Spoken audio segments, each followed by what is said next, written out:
Subscribe now and press the bell icon. Never miss an update. पसीने की कमाई क्या थी? एक राजा था, उस राजा का एक ही बेटा था। राजा बूढ़ा हो रहा था, बेटा जवान हो गया था। गांव के लोगों ने, मंत्रियों ने कहा कि अब तो बेटे को राजा बना दो। राजा ने विचार किया कि मैं बेटे को राजा बना तो दूं, पहले ये तो देखूं कि मेरा बेटा राजा बनने के लायक है या नहीं। तो राजा ने क्या किया, अपने बेटे से कहा, बेटा जाओ तुम 5 पैसे कमा करके लाओ। ये कहानी आपने भी शायद पढ़ी होगी, 7वीं क्लास की है मेरे जमाने की। वो बच्चा चला, 5 पैसे, पिता ने कहा 5 पैसे कमा के लाओ, अपनी मेहनत से, पसीने की कमाई से 5 पैसे कमाओ। वो बच्चा राजा का बेटा था, कभी काम धाम किया नहीं, माँ के पास, माँ पिताजी ने 5 पैसे, तो माँ ने जल्दी से निकाल के 5 पैसे दे दिए। बोले ले पिताजी से कह देना मैंने कमा लिया। माँ से लिया पैसा, पिताजी मैंने 5 पैसे कमा लिए। पिता ने कहा दिखाओ 5 पैसे। पिता ने देखकर उस पैसे को तालाब में फेंक दिया। पिता ने कहा जाओ फिर से कमा के लाओ। फिर से गया, माँ वो 5 पैसे पिताजी ने फेंक दिए, फिर दे दो। माँ ने फिर से दे दिया। पिताजी ने, देखो पिताजी मैंने कमाया 5 पैसे। फिर पिता ने उसे फेंक दिया और अपनी पत्नी से कहा, राजा ने खबरदार जो तुमने इसे पैसा दिया। अब माँ ने मना, बेटा मैं पैसे नहीं दे सकती, मैं पैसे नहीं दे सकती। पिता ने मना किया तो वो गया और अपने मामा से मांग के ले आया, मामा जी पैसे दे दो। वो पिताजी ने कहा काम, मामा जी ने दे दिया। फिर वो 5 पैसे तालाब में फेंक दिया।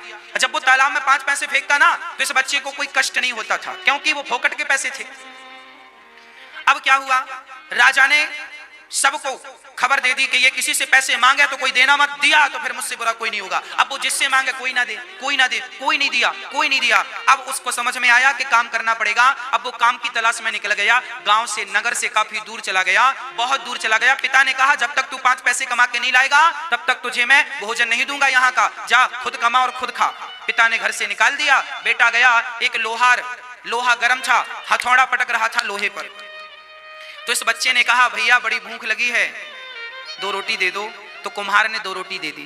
इसने कहा भैया हमें 5 पैसे की जरूरत है, 5 पैसे दे दो। कुम्हार ने कहा भैया दे तो दूंगा पर फोकट में नहीं दूंगा, मैं लोहा गर्म है और आज मेरी घरवाली है नहीं, जरा तू इस पे पटक दे। यदि तू मेरा काम करा देगा, मेरे काम में सहयोग करेगा तो दिन भर की मजदूरी में तुझे मैं 5 पैसे दे सकता हूं।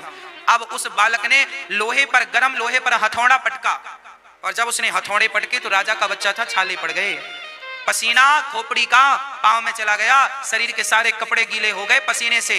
और जब पसीने से कपड़े गीले भये और जब शाम हुई तो 5 पैसे लेकर चला, शरीर कांप रहा था, ऐसे थक गया था और ले जाकर पिता को दिया। पिताजी ये अपनी कमाई के 5 पैसे लाया हूं। पिता ने हाथ से लिया और जो तालाब में फेंकने लगा, जोर से चिल्लाया, पिताजी खबरदार ये पैसे आपने फेंके तो। पिता ने तुरंत हृदय से लगाकर कहा, बेटा अब तू राजा बनने के योग्य हो गया है, अब तू राजा बनने के लायक हो गया है। तू पहचानने लगा कि तेरी कमाई क्या है, तू समझ गया कि 1 पैसे की कीमत कितनी होती है। मैं आप सभी से पूछता हूं, क्या आपका बेटा जानता है कि 1 रुपए की कीमत क्या है? क्या आपका बेटा जानता है कि 100 रुपए की कीमत क्या है? 100 रुपए की चाट फुल्की खा लेते हैं आपके बच्चे। हाँ, कभी उनसे पूछा है कि बेटा ये 100 रुपए कहां से आते हैं? आपकी गलती होती है माता पिता आपकी, आप बच्चों को परवरिश नहीं दे पाते, अहमियत नहीं बता पाते, ना तो पैसों की आप अहमियत बता पाते, ना रिश्तों की अहमियत बता पाते। बाप कमाता है, बेटा उड़ाता है। बाप को भी लगता है इकलौता बेटा है, ऐसे बेटे नहीं होते। हाँ, योग्य बनाए। पिता का कर्तव्य क्या है? पिता का कर्तव्य है कि आप अपने बच्चे को केवल धनवान ना बनाएं, बच्चे को संस्कारी बनाएं। हमारे यहाँ एक कहावत है कि पूत कपूत तो क्यों धन संचय और पूत सपूत तो क्यों धन संचय। कहावत का अर्थ यह है कि बेटा नालायक है तो उसके लिए भी कमा के रखने की जरूरत नहीं है। नालायक है तो कितना भी कमा के रखो उड़ा देगा, और बेटा लायक है तो भी कमा के रखने की जरूरत नहीं है, लायक है तो करोड़ों कमा लेगा। तो जब